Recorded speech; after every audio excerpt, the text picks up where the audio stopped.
So we're going to talk about how to describe the chirality of the compound in its formula, but we're going to start simple. We're going to work with one chiral center. So in this case, I've taken 2-hexanol. 2-hexanol is a chiral compound and it's chiral at the connection to the OH group. And you can see this if you draw the Fisher projection. So the easiest way to work with chirality here, if you can do it, draw the Fisher projection. It helps a lot. So this is the Fisher projection drawn with regard to this particular model. How do we translate this into the symmetry, or the chirality? There's two types of chirality, R and S. Now these are established by the Kohn-Ingold-Prelog rules, so if you haven't watched that video or you don't know the priority rules, go look it up. But what we're going to do is we're going to start with our Fisher projection, and we're going to prioritize the groups around our atom, our chiral atom.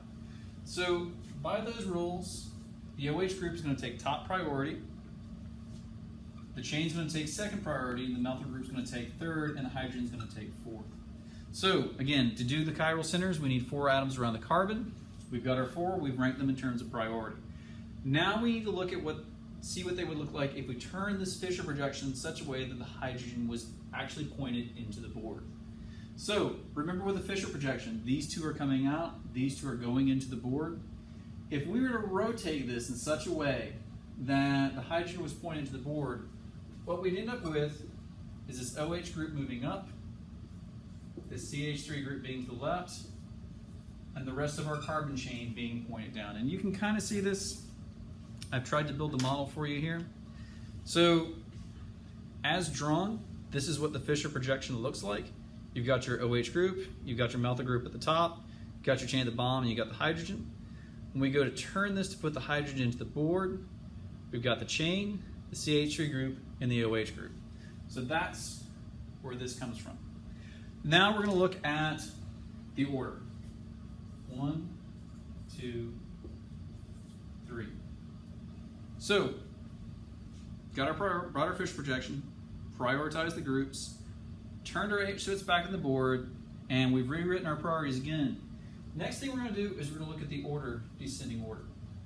So in this case, we have a clockwise rotation, and this clockwise rotation tells us that this is an R chirality. So this would be R 2-hexanol. If it were to go the other way, if we looked at groups and they went counterclockwise, we would call this the S configuration for the chirality. So it would be S2-hexanol. So this is how we assign an RS assignment for the chirality if we have one chiral center. Go through, build our Fisher projection, rotate it so our hydrogen's at the back of the board, arrange our priority rules, see which way it goes. If it's clockwise, it's R. If it's counterclockwise, it's S. And from there, put that assignment on here. Let's talk about what happens next when we have 2 chiral centers or more.